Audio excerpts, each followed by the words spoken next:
तो शुक्रगुजार છે સેલ્સ માર્કેટિંગના જે પોતાના હ્યુજ પ્લેટફોર્મ તકરીબન 1 લાખ से ज्यादा મોબિલિન કનેક્ટેડ છે વહાં અમારો વિડીયો પોસ્ટ કરે છે જેના સબબ મોબિલિનને ફાયદો હાસિલ થાય છે હજી સુધી આપ સેલ્સ से કનેક્ટેડ નથી આ વિડીયોના ડિસ્ક્રિપ્શન બોક્સમાં લિંક આપી છે આપ કનેક્ટ થઈ શકો છો।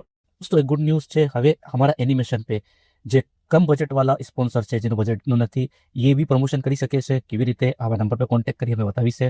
અને દોસ્તો આજની કહાની ઘણી પ્યારી છે ઘણી હાર્ટ ટચિંગ છે ઘણો મોટો મેસેજ છે लास्ट तक देखो शेयर करजो। और दोस्तों नजनीमनी सीरीज हमें तुमसे प्यार कितना ये एक ही नजर पे આવી રહી છે सगला एपिसोड पर रिलीज થઈ રહ્યા છે ગાપી છે डिस्कशन बॉक्स में आप जिन्हें देखी सको છો। ये चैनल भी सब्सक्राइब करिए लाइक करिए कमेंट्स करिए शेयर करिए। शुक्रिया दोस्तों। कौन से मोहल्ले में जाना है मैडम आपको? सारा ना मुंह से ना चाहता हुआ भी निकली गई। भाई पहले अकबरी मोहल्ला चलना वहाँ थोड़ा काम है। अम्मी अकबरी मोहल्ला अपने तो सिर्फ ही मोहल्ला जाऊ छे।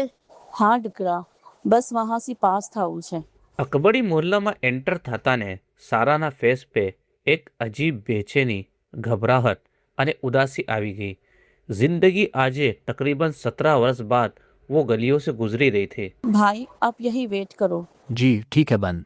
सारा एक बेंगलोना सामने जने रुका। आ एक शानदार बंगलो थो। આજે भी हिम्मत चमक चमक કરી રહ્યું છે પણ સારાના ફેસની ચમક કઈ ગાયબ થઈ ગઈ थी। अम्मी कोनो मकान से आ? साराए कई जवाब ना आपो। मकान पे नजर पड़ता ने सारा ना फेस पे कई बदलाव आवी रहा था। सारा ये मकान की तरफ बढ़ा ना चाहता हुआ भी डोर बेल पे उंगली चाली गई। ખબર નહીં આજે वो लोगों ने देखવાનું કે મન થઈ રહ્યું છે જે કભી ખ્વાબમાં भी આવી જાતા તો ડર અને બેચેની વધી જાતી અને કભી નહોતું ચાહ્યું કે આ લોકો કભી વાપસ આવે મારી જિંદગીમાં પણ આજે એમ બતાવવાનું મન થઈ રહ્યું છે कि देखो आज मैं कितनी हसीन जिंदगी बसर करी रही हूँ। डोर ओपन थયું પણ સામને એક અજનબી ફેસ થો। जी आप कौन? आप कौन? आ યુસુફભાઈ જમાલીનું મકાન છે રાઈટ? ના 5 વર્ષ પહેલા યુસુફભાઈએ આ મકાન અમને વેચી દીધો છો। વેચી દીધું થું? વેચી દીધું? જે મકાન પર इतनो घमंड थो ये વેચી દીધું? ये हमने कहाँ रहे छे? वो सामने मकाનમાં। સારાની નજર सामने मकान पे गई। एक टूटो फूटो पुरानो सो मकान थो। वहाँ? जी मैं अंदर આવી શકું છું? जी आइए। सारा ये घरनी एक एक दीवारों पे छत पे नजर घुमावी। अरे पागल दौलतमंद છે મકાન દેખું છે ગાડી બંગલો। પણ મને અઝીઝ વાળો રિશ્તો જ્યાદા અચ્છો લાગો। પૈસો કમ છે પણ દિલની દौलत સી માલા માલ છે। નાનું ઘર છે પણ વાઇબ્સ અચ્છા છે। હકીમના અમ્મીનો એટીટ્યુડ देखो। यहाँ घरे आया था तो मारा घर ने एवं अजीब नजर से देखी रहा था कि जेम हमें झोपड़पट्टी ना लोग होय। मैं एम नहीं कहती दौलतमंद से रिश्तो गलत होय छे पण पैसो सेकंड प्रियोरिटी छे। पहली चीज प्यार जज्बात छे जे खास छे। અરે પાગલ પૈસો ઘણી મોટી ચીજ છે અને તું વહાની માલકીન બનશે શાદી કરીને। સગલાના સમજાવવા પર સગલાના પ્રેશર પર સારાએ હકીમનો રિશ્તો સિલેક્ટ કીધો હતો। मैं किचन જોઈ શકું છું? जी સારા કિચનમાં આવી ગયા। ઇમ્પોર્ટેન્ટ વાસણ છે મોંઘા વાસણ તારા ઘર જેમ वो टूटा फूटा वासन નથી એવા ઘર से ઉઠાઈને લાયા છે ભિખારીઓ નહીં હશે। આપ કોણ છો બેન અને આપ ઘરને એવી રીતે જોઈ રહ્યા છો જેમ કે હર ચીજમાં કોઈ યાદ छिपी છે। પ્લીઝ मैं ऊपर वालो रूम જોઈ શકું છું? सारा ऊपर रूम में आया। ये रूम में कई करवाहटो छुपी हुई थी। हकीम वो मारा अम्मी अब्बा छे अकेला छे कोई નથી। मैं मारा अम्मी अब्बा से मिलवा जाऊं છું। इनामा તમે લોકો इतनो तूफान કેમ મચાવો છો જલીલ કરો છો? અમ્મી મારા અમ્મી અબ્બાને ભિખારી કહે છે જલીલ કરે છે। કોઈ મહેમાન આવે છે તો જલીલ કરે છે। સારાની આંખોમાં આંસુ था। થેન્ક્સ બેન સોરી તમને ડિસ્ટર્બ કીધા। અરે ના બેન આપ બેઠો મેં ચાય બનાવું છું। ના मैं जाऊं बस। सारा घर से बाहर निकली गया। ये ऑटो की तरफ बढ़ा पर ना चाहता हुआ भी एनी नजर सामने मकान पे पड़ी। एना कदम ना चाहता हुआ भी वो मकान की तरफ बढ़ी गया। सारा नी नजर एक थका हुआ उम्र से पहला बूढ़ा थई चुका शख्स पे पड़ी। सारा एना करीब पहुंचा। ये वो घरना बाहर कपड़ों बिछावीने टॉयज वेची रहा था। साराना करीब आवा पर यह शख्स सारानी तरफ देखे बगैर बोला, जी बेन आपने શું જોયે? एकदम सस्ता टॉयज છે। ये शख्स हकीम था। शायद हालात ये या सारानी बद्दुआए एना जिंदगीनी अने चेहरानी सगली चमक छीनी लीधी थी। કોણ છું મેં તમને ખબર છે ને? હકીમ જમાલી, 3 શોરૂમનો માલિક. આ તો એહસાન માનો અમ્મીએ તમને યહાંની વહુ બનાવી લીધી, નહીં તો તમારા જેવીને આ ઘરમાં મેડની જોબ બી ના મિલે, સમજા? એહસાન નથી કીધું, બલકે તમે જે કેસમાં પકડાના થા તે બાદ તમારાથી કોઈ શાદી ના કરતું, મજબૂરીમાં આ રિશ્તો કીધો થો. કાશ મેં પહેલા આ ઇન્ક્વાયરી નિકાલી હોતી, પણ દોલતના ચમકમાં મેં ચુંદી થઈ ગઈ હતી. એક લફ્ઝ નહીં. તારી ઇતની હિંમત કે મારા સામને જબાન ચલાવે? અને હકીમીએ જોરદાર થપ્પડ સાડાના ગાલ पे મારી દીધો. પ્લીઝ લઈ લઈએ. આપ મોટી શોપ पे से લેશો તો મહેંગું મળશે, પણ યહાં આપને એકદમ સસ્તું મળશે. મને કોઈ રેન્ટ યા સેલરી નથી આપવું પડતું.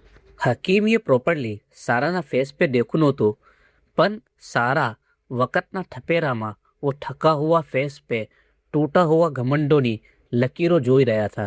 જો અમ્મી બોલશે ચૂપચાપ वो કરવું પડશે, સમજા? નહીં તો આ ઘર से બહાર ફેંકી દઈશ, સમજા? ઓહ, આજે તો હાથ પાંવ ઘણા દુખી રહ્યા છે, કમરમાં બી એકદમ દર્દ છે. થોડી દેર સૂઈ જાઉં છું પેન કિલર લઈને. અરે મહારાની, સૂતીવી છે? યહાંના નરમ ગદ્દાઓ શું મિલી ગયા છે? નીંદ પૂરી જ નથી થતી. તને કહ્યું તું ને આજે મારી કિટી છે. ચલ ઉઠ. અમ્મી, મેં સગલું જમન પકાવી દીધું છે.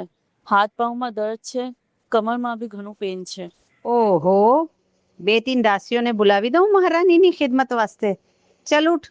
સગલા વિન્ડોના ગ્લાસ ક્લીન કર, પડદાઓ ચેન્જ કર, અને ડાઇનિંગ રૂમમાં જે પેન્ટિંગ લગી છે સગલી ક્લીન કર. તારા બાપનું ઘર નથી આ. સારા ઘણી મુશ્किल से ઉઠા અને સગલું ક્લીન કરવા લાગા. એના હાથ પાઉં સાથ નહોતા આપી રહ્યા. સારાની આંખોમાં આંસુ था અને ફેસ पे પસીનો. जुल्मो सितमની કહાની આજ નહોતી. સફિયાબેન સારાબેન पे હર તરહનો जुल्म કરતા. એક સેકન્ડ બી એનું આરામ સફિયાબેનને પસંદ નહોતો, અને હકીમ હર નાની મોટી વાતો पे સારાને જલીલ કરતા. દીકરા જાય છે? અમ્મી, જવાનું જરા મન નથી. આ મકાન નાનું છે પણ કેટલું સુકૂન છે. વહાં ઘણી ઘૂંટણ છે, ઘણી ઘૂંટણ. વહાંનો મોંઘા સોફાઓ, મોંઘી તસવીરો ચૂબે છે આંખોને. દીકરા ના જા, કઈ નહીં. 2 જાન જિંદગી નિકાલી રહી છે અને 3 જાન નિકાલી લઈશું. તારા અબ્બુ નાનો મોટો કામ કરી લે છે.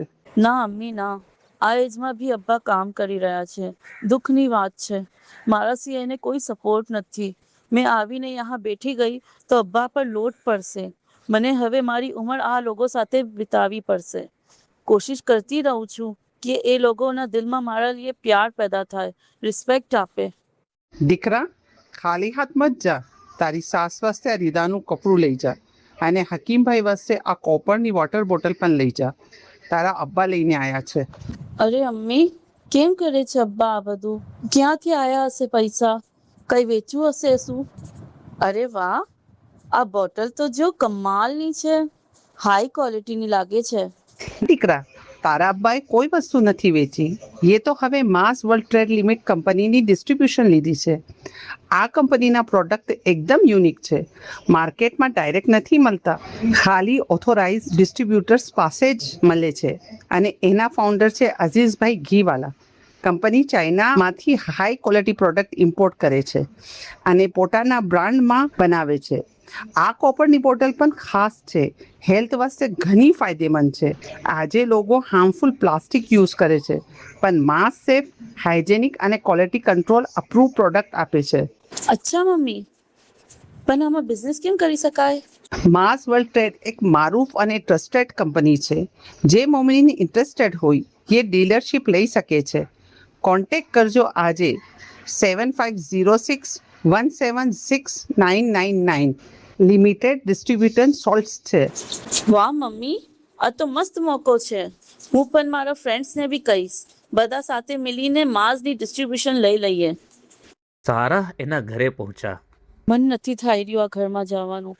એવું લાગે છે કે કઈ ભાગી જાઉં, પણ આવી ગઈ મહારાની? માની ગોદમાં સે બહાર નીકળી આવી. તને કીધું તું ને જલ્દી આવજે. સફિયાબેનનો એવો ખોફ હતો કે સારાને એને દેખીને એના હાથ પાઉં કાપવા લાગી જતા. ये जरा अम्मी की तबीयत खराब થઈ ગઈ હતી તો બેઠી ગઈ હતી પાસે. સારાએ સફિયાબેનનો ધ્યાન ડિસ્ટ્રેક્ટ કરવા ખાतिर અને સફિયાબેન થોડા ખુશ થઈ એ અમ્મીનો હદિયો આપો. અમ્મી, આ મારા અમ્મીએ આપના વાસ્તે મોકલું છે. સફિયાબેનીએ એ કપડું હાથમાં લીધું. આ ચીથડો આની મેં રીધા સિલાવીશ. આના સે અચ્છી ક્વોલિટીનું કપડું તો કિચનનું કપડું છે. એવા નંગા ભૂકાઓના અહીંયા શાદી કીધી છે. શાદીમાં બી બસ નાક કટાવી થી. આ તો હકીમનો વો ઇશ્યુ ના બનતો તો કોઈ ખાનદાની ઘરમાં રિશ્તો કરતી. તારું દિમાગ ખરાબ છે સફિયા? તારી વહુ છે, ઓને દીકરી જેમ પ્યાર આપ. તારા પાસે દીકરી નથી, આને દીકરી બનાવ. તારો આ નેચર તને તન્હા કરી દેશે, યાદ રાખજે. વહુને એવો ટાઈટ રાખવું પડે છે, વરના સર પર બેઠી જઈ. કયા જમાનમાં છે? આ તો સીધી બચ્ચી છે, કોઈ ઓર હોય ના. ધ્યાન રાખજે સફિયા. આજે તારા જિસ્મમાં તાકાત છે, પૈસો છે. એક વખત આવશે જિસ્મ કમજોર થશે, બુઢાપો આવશે. જો તું હમણાં આને આપશે, આ વો ઉંમરમાં તને આપશે. તું હમણાં પ્યાર રિસ્પેક્ટ દેશે, આ તને પ્યાર રિસ્પેક્ટ અને બુઢાપામાં દેશે. તારી દિલ સે ખિદમત કરશે. આને દીકરી બનાવશે તો આ તને માં બનાવશે. અને તું આના પે જુલ્મ કરશે અને તારો વક્ત કમજોર થશે તો આ ભી ચુની ચુનીને હિસાબ લેશે. આજે આની આંખોમાં આંસુ છે, દિવારે તારી આંખોમાં આંસુ આવશે. ચલો યહાં તક આયા છે તો દીકરી સે મળી લઈએ. જવા દો, મને એમના ઘરે જવાનું મન નથી થતું. દોલત છે મગર દિલ નથી એ લોકો પાસે. અરે અપના દીકરીનું ઘર છે, થોડી દેર બેઠીશું, એને દેખી લઈશું અને ચલા જઈશું. ફાતેમાબેનની મરજી નહોતી, પણ ઝોએબભાઈના પ્રેશર પે એ રેડી થઈ ગયા. સલામ સફિયાબેન, કેમ છો? અરે અબ્બાની આવાજ, શાયદ અબ્બા આયા છે. सारा स्पीड से किचन से बाहर निकला. અરે અરે કહાં ગંદા પાँव લઈને અંદર આવી રહ્યા છો? બહાર નિકલો. અરે મેરી ઇनको पाँव धोने का पानी दे. ના, હમારા પાઉં તો સાફ છે બેન. આ મોહંગા કાલીન જીતના ક્લીન નથી. ઈરાનનું હેન્ડમેડ કાર્પેટ છે. આવી ગયા છે એવા ગંદા પાઉં લઈને. ઝોએબભાઈને એવા વ્યવહારની ઉમ્મીદ નહોતી. એનો ફેસ ઉતરી ગયો. अंकल जी इनसे पाँव धो लो. कालीन पे कपड़ा बिछाना और सोफे पे ना बिठाओ. સારાએ સગલું સૂની લીધું હતું. સારાને કાંટો તો ખૂન નહીં, એના દિલ સે સમજો ખૂન ગીરી રહ્યું હતું. અમ્મી, આ શું જ હાલત છે? આ મારા અમ્મી અબ્બા છે. ए आवाज नीचे. तारी इतनी हिम्मत जो तू मने जहील कहे. આવાજ તમારી નીચે. ઝોએબભાઈ બહાર બેઠીને પોતાના પાઉં ધોઈ રહ્યા હતા. અબ્બા, કોઈ જરૂરત નથી આ ભિખારીઓના ઘરે આવવાની. આ લોકો પાસે ખાલી દોલત છે, દિલ નથી. આપના ફરિશ્તાઈ કદમ યહાં રાખવાની જરૂરત નથી. કઈ નહીં દીકરા, એ કાલીન મહેંગો હશે, અચ્છું છે, કેર કરે છે એ. અબ્બા, આપના સામને તો એ કચરો છે અને આ લોકો ભી. ए छोड़ी. સારા બહાર જ અમ્મી અબ્બાને મિલા અને એને વિદા કીધા. સારા ગુસ્સા અને દર્દના સબબ કાંપી રહ્યા હતા. इतनी बेइज्जती, મારા ઉપર તમારો જુલ્મ સિતમ થા, મેં એ સહન કીધા. મારા અમ્મી અબ્બા સાથે આવો વ્યવહાર, મારાથી મિલવા આયા થા. ચાય પાણીનું પૂછવાની બજાય તમે એને કહો છો પાઉં ધોઈને અંદર આવજો. મોંઘો કાર્પેટ છે. મારા માસૂમ અબ્બા પાઉં ધોઈ રહ્યા છે. ઓને સોફા પર બેઠવાની જગ્યાએ તમે એમ કહો છો કે નીચે બેઠો. ઇન્સાન છો તમે લોકો કે જાનવર? તારી ઇતની હિમ્મત? હવે એક લફ્ઝ ના નીકળવું જોઈએ મુંહ સે. Shut up. હવે તમારા મુંહથી એક લફ્ઝ ના નીકળવું જોઈએ, નહીં તો મેં ભૂલી જઈશ કે તમે કોણ છો. તારી ઇતની હિમ્મત? હાથ નીચે, સોચજો ભી મત. આજે મેં આ ઘરથી હંમેશાના લીએ જઈ રહી છું. ધ્યાન રાખજો, એક દિન તમને આ દિવસના ઉપર પછતાવો થશે. મેં ખમવાવાળી લેડી હતી, સસુરાલને પોતાનું ઘર બનાવવાનું સોચતી હતી, પણ આજે તમે જો કીધું હદ પાર થઈ ગઈ. સારાએ પોતાનું સામાન લીધું અને ઘર સે નીકળી ગયા. બેન, આ ટોય આપી દઉં? લઈ લો પ્લીઝ, મારી અમ્મી વાસ્તે મેડિસિન લાવવું છે. હકીમીએ પહેલી વાર પોતાનું મુંહ ઉપર કીધું અને સારાને જોયા અને એકદમ સખ્તામાં આવી ગયા. સારા? મેં એ તા ઉંમર તમારાથી નફરત કીધી, પણ આજે આ તમારી હાલત દેખીને મન રોઈ રહ્યું છે. હકીમના આંખો સે આંસુ तर तर गिरी રહ્યા था. અમ્મી કહાં છે? હકીમના મુંહ से कई लफ्ज ना निकला, પણ ભડા ગલા से એ અંદરના તરફ ઇશારો કીધો. સારા ઘરમાં એન્ટર થયા. નાનું ઘર હતું અને બિના પેન્ટની દીવારો. ઘણી અજીબ સી સ્મેલ આવી રહી હતી. શાયદ કંઈ ગંદા કપડાં હોય અને બામ અને મેડિસિનની સ્મેલ આવી રહી હતી.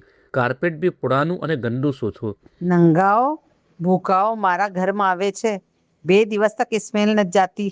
સારા પલંગના પાસે પહોંચ્યા. સફિયાબેને આંખો ખોલી. સારાને દેખીને ये ચોંકા અને એની આંખોમાં આંસુ આવી ગયા. ये बड़ी मुश्किल से बेवे हाथ जोड़ीने बोला, દીકરા, મને માફ કરી દેજો. આજે મને અહેસાસ થઈ છે કે ઇન્સાન જિસ્મની તાકાત અને દોલતના નશામાં એવો થઈ જાય છે, ઇતનો બેખબર હોય છે કે ભૂલી જાય છે કે આ જિસ્મની તાકાત એક ઉમ્ર બાદ ખત્મ થઈ જશે. કાશ મેં એ તમને મારી દીકરી બનાવીને રાખી હોતી તો આજે તમે મારી ખિદમત કરતા હોતા. પણ મને માફ કરી દો દીકરા. એક એક લમ્હા પોતાના કિયા પે પછતાવો છે. આજે તમારા અમ્મી અબ્બા સાથે જે કીધું, સખ્ત પછતાવો થઈ છે. જે ચીજો પે ફખ્ર કરતી હતી, કાલીન, સોફા, આજે સારાની આંખોમાં દર્દના આંસુ હતા અને પછતાવો બી કે શાયદ એની બદદુઆના સબબ સગલું ચાલુ ગયું હશે. અને સફિયાબેન વાસ્તે રહેમ. સારાએ સફિયાબેનને નહલાયા, રૂમ ક્લીન કીધું, ગંદા કપડાં સાફ કીધા, કપડાઓ ધોયા અને પૂરા ઘરમાં બુખર લગાયું. દીકરા, મારા નસીબમાં ખુદાએ આ રિહાન લીખી थी, પણ મારા કર્મોના સબબ મેં આ કિરફતી અને બદબૂ સે દોસ્તી કરી લીધી. સારાએ હકીમના તરફ દેખો. હકીમ, અમ્મીનું ટ્રીટમેન્ટ કરાવજો. મેં આ મેડિસિનના પૈસા આપું છું અને હવેથી હર મહિના અમ્મીના ટ્રીટમેન્ટના પૈસા તમારા અકાઉન્ટમાં આવી જશે. એક મેડ રાખજો જે અમ્મીને ડેલી નહેલાવી દે અને ઘર ક્લીન રાખે. એના પૈસા બી તમારા અકાઉન્ટમાં આવી જશે. મેં जितना દિવસ આ શહેરમાં છું ડેલી અમ્મી से મિલવાને આવીશ. સફિયા અને હકીમના આંખોમાં પછતાવાના આંસુ હતા કે કયા ડાયમંડને એ ખોઈ ચૂકા था. दोस्तों, हमारी कहानी નથી હોતી. એક ઇબરત, એક લેસન, એક સબક હોય છે કે વક્ત મજબૂત હોય છે તો હમને अपना पे घमंड आवा लागे છે અને હમે સમજે છે કે હમે સબસે ज़्यादा પાવરફુલ છે. પણ જે વખત વક્ત પલટે છે તો સગલી ચીज़ો કમज़ोर થઈ ગઈ છે. दोस्तों, कहानी अच्छी लगी हुई शेयर करजो, लाइक करजो, कमेंट्स करजो, सब्सक्राइब करजो. शुक्रिया दोस्तों.